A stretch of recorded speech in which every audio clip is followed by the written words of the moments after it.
The year 2025 wrapped up with an unprecedented surge in large corporate bankruptcies, reaching levels never seen before outside of an officially declared recession.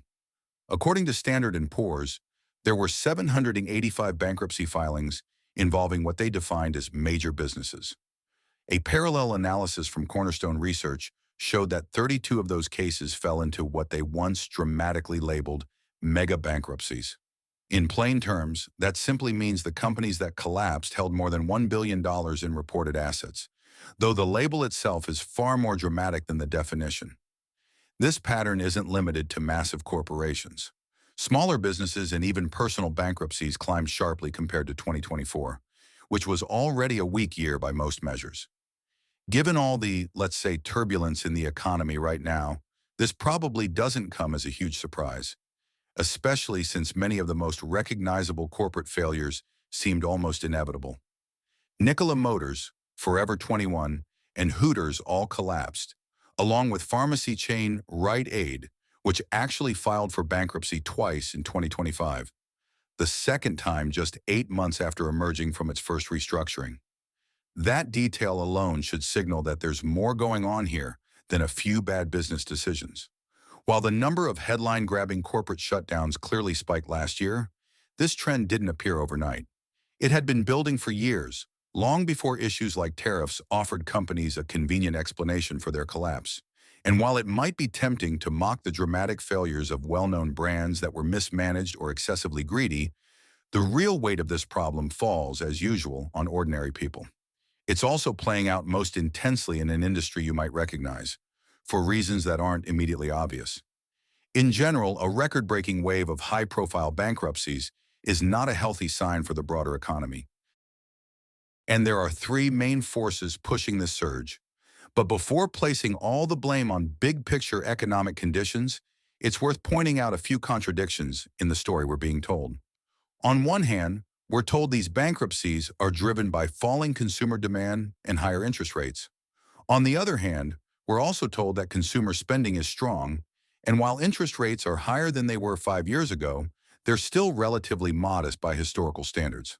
The specific industries where these bankruptcies are concentrated also matter, because without that context, the explanation doesn't quite add up. A report from PwC identified real estate, healthcare, and energy as some of the hardest hit sectors. But healthcare is often described as recession-resistant. Real estate prices remain near historic highs, and energy demand has arguably never been stronger thanks to the rapid expansion of AI data centers. With these contradictions in mind, the first major driver of the bankruptcy boom has less to do with economic collapse and more to do with bankruptcy itself becoming a strategically useful tool for financiers. To be clear, I'm not a bankruptcy lawyer, and while we did consult one in preparing this video, anyone planning to steer their own billion-dollar company through bankruptcy should absolutely retain a professional legal team. Broadly speaking, there are 9 different types of bankruptcy, somewhat confusingly labeled as Chapters 1 through 15. Some of these chapters apply to very narrow situations, like Chapter 12, which covers the reorganization of family farms and fisheries, or Chapter 9, which is reserved exclusively for municipalities. But when it comes to large corporations, there are really only 2 chapters that matter, Chapter 7 and Chapter 11. Chapter 7 is the version most people picture when they hear the word bankruptcy. In a Chapter 7 filing, a business or individual has their assets gathered up and sold. Depending on the jurisdiction, individuals may be allowed to keep certain essentials, such as a primary residence or a basic vehicle needed for work.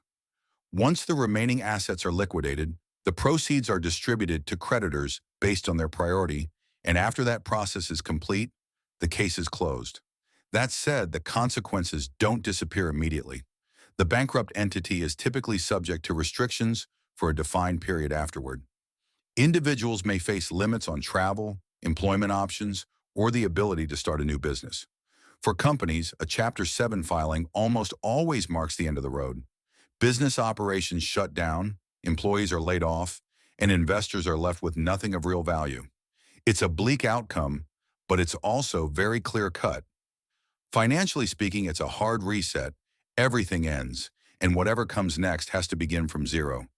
However, most of the major companies you hear about entering bankruptcy don't follow that path.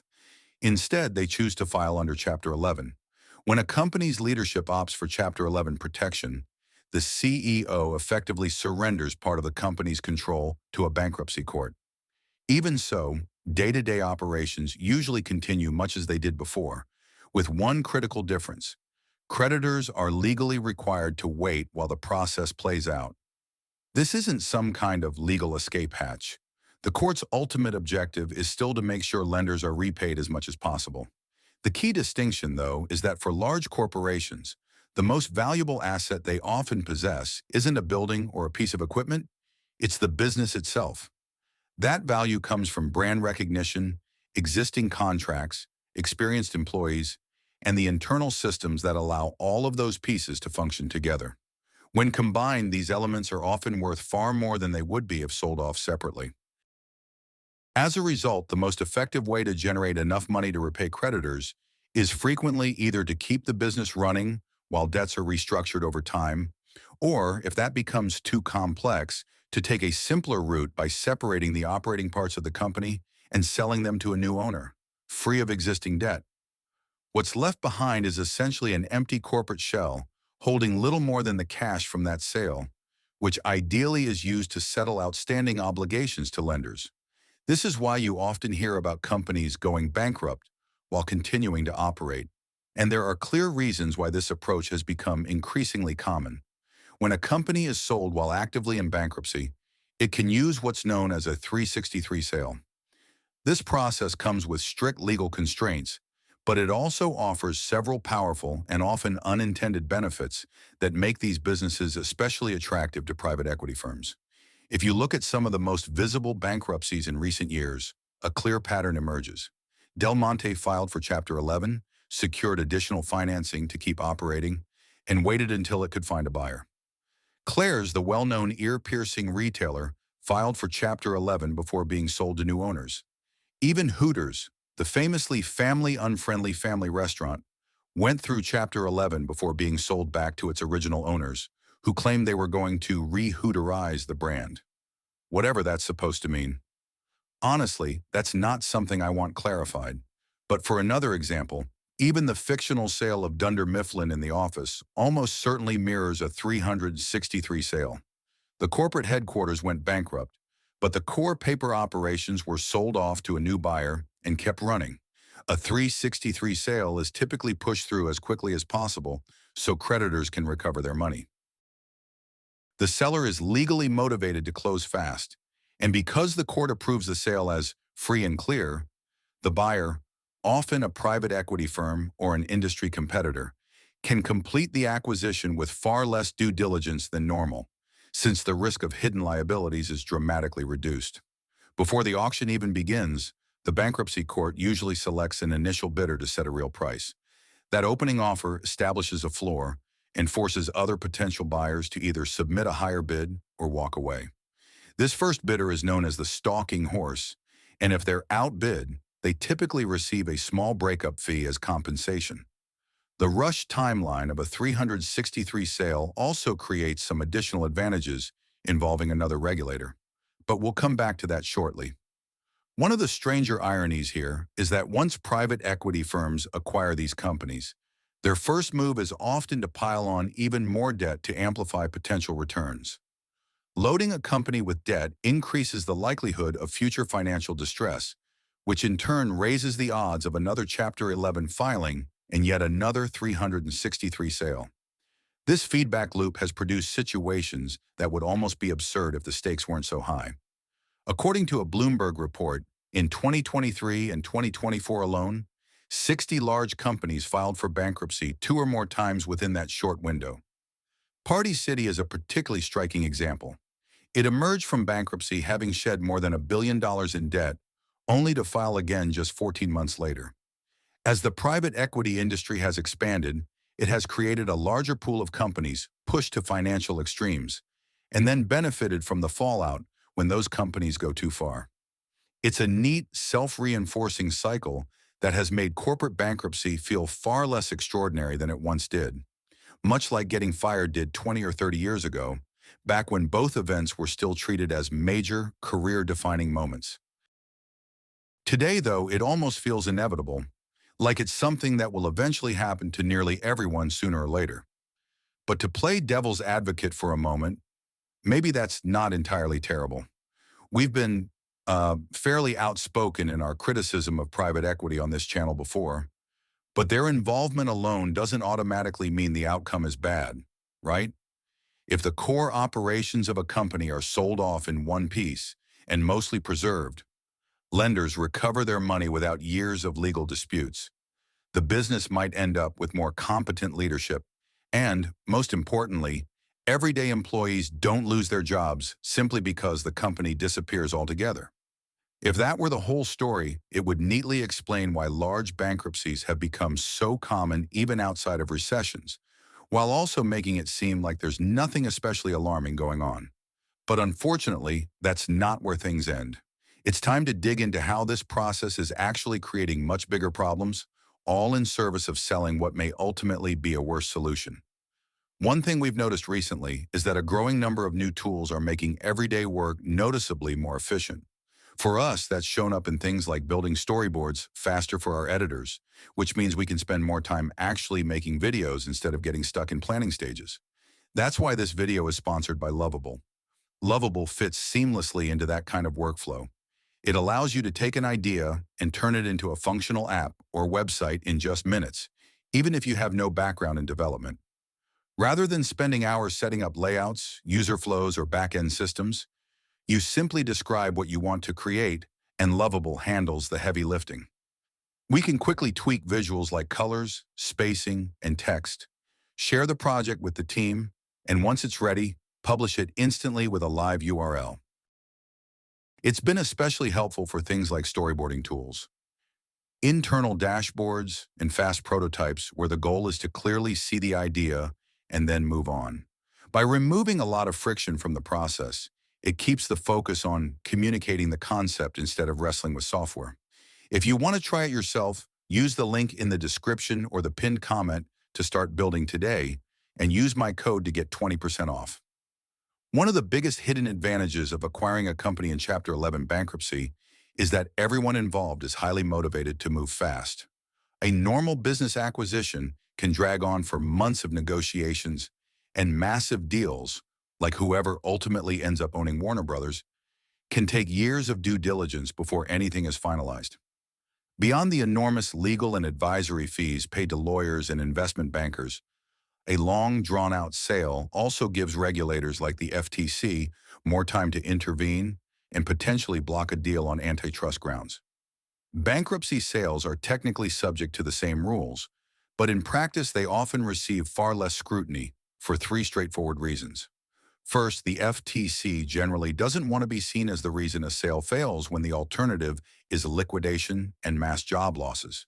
Second, even if regulators do stop the sale and the company shuts down completely, the competitive landscape doesn't really improve. There are still fewer players in the market. And third, these transactions usually move so quickly that underfunded and understaffed regulators simply don't have the time to respond. It's also worth remembering that a company doesn't need nationwide dominance to control pricing. All it needs is monopoly power within a specific local market. When the pharmacy chain Rite Aid filed for bankruptcy last year for the second time, it sold off individual store operations to two major buyers, CVS and Walgreens. That deal expanded the number of regions where those two companies are effectively the only places to fill prescriptions or buy basic medications. That outcome is obviously bad, but if this bankruptcy surge were really just the result of increased corporate maneuvering, then at least it wouldn't be a warning sign of a recession, right? Either way, this brings us to the second major force behind the rise in corporate bankruptcies. We're now entering the find-out phase of the business cycle. While companies repeatedly cycling through bankruptcy have inflated the headline numbers, those same tactics are also masking a significant portion of the real damage. Some businesses no longer bother with a formal Chapter 11 filing at all. Instead, they negotiate directly with creditors, swapping debt for equity in the company, equity that can then be relatively easily sold off within private equity markets. These arrangements are far harder to measure, because by design they never pass through the public court system. Even so, Cornerstone Research, the same firm tracking major bankruptcies, found that these out-of-court restructurings reached a record high in the first half of 2025. So not only are official bankruptcies increasing, but a growing number of large firms are also quietly failing outside public view. And when it comes to smaller businesses and individuals, there's another uncomfortable reality to consider. Filing for bankruptcy is ironically very expensive. Hiring a bankruptcy attorney and navigating the legal process can cost thousands of dollars, which many people who are genuinely struggling financially simply don't have. All of this means that the current wave isn't just about corporations cleverly using bankruptcy as a convenient wrapper for mergers and acquisitions. Interest rates have been far higher in the past, and businesses, on average, manage to survive longer than they do today. The key difference is that we're now coming off nearly 20 years of exceptionally cheap money. In earlier decades, borrowing heavily to run a business was viewed as extremely risky, if not outright reckless. Today, after years of near zero rates, the culture has flipped to the point where not using leverage can seem irresponsible. The growth of private equity, with its self-reinforcing cycles of debt and refinancing, clearly accelerated this shift. But even ordinary businesses have been steadily encouraged to rely on credit products, things like overdraft facilities, to fund their operations. In a low-interest environment, that strategy isn't automatically harmful. The problem is that when rates rise, the cost of that leverage can overwhelm companies and individuals far faster than they anticipate. You've probably heard the term zombie companies, referring to firms that should have failed long ago, but were kept alive by cheap borrowing and generous government support. Over the past 2 decades, we've quietly built up a large population of these zombies, so as those supports fade, it's inevitable that many of them will finally collapse. In that sense, the recent bankruptcy surge could be viewed as a kind of delayed correction, but that doesn't make it harmless. Even though modern bankruptcy structures are supposed to preserve operations, in practice they often don't. And even when operations continue, the acquiring company's next priority, right after taking on more debt, is usually aggressive cost-cutting. Most often, that means shutting down weaker locations or merging operations to reduce expenses. This dynamic has reached even industries that were once considered resilient, including healthcare. Changes in subsidy policies, combined with higher debt servicing costs, have pushed many healthcare providers into mergers with larger networks. From a patient's perspective, that's clearly negative, because it reduces the number of real choices for where care can be received. It also puts doctors, nurses, and support staff in a difficult position where nearly every job option within commuting distance may secretly be controlled by the same corporate owner. Finally, there's one more critical piece to this puzzle. Even though overall consumer demand remains strong, businesses are being pulled in two very different directions. On one side are extremely price-sensitive shoppers focused on cutting costs wherever possible. On the other are wealthy consumers with more disposable income than ever, spending enormous sums on exclusive products, largely because exclusivity itself is the point. The companies caught in the middle are struggling the most, and those businesses tend to provide a large share of ordinary, everyday jobs. If you want to see this exact pressure playing out in real time, check out our video on how the gig economy has become overcrowded with people scrambling to find work wherever they can. And don't forget to like and subscribe if you want to keep learning how money actually works.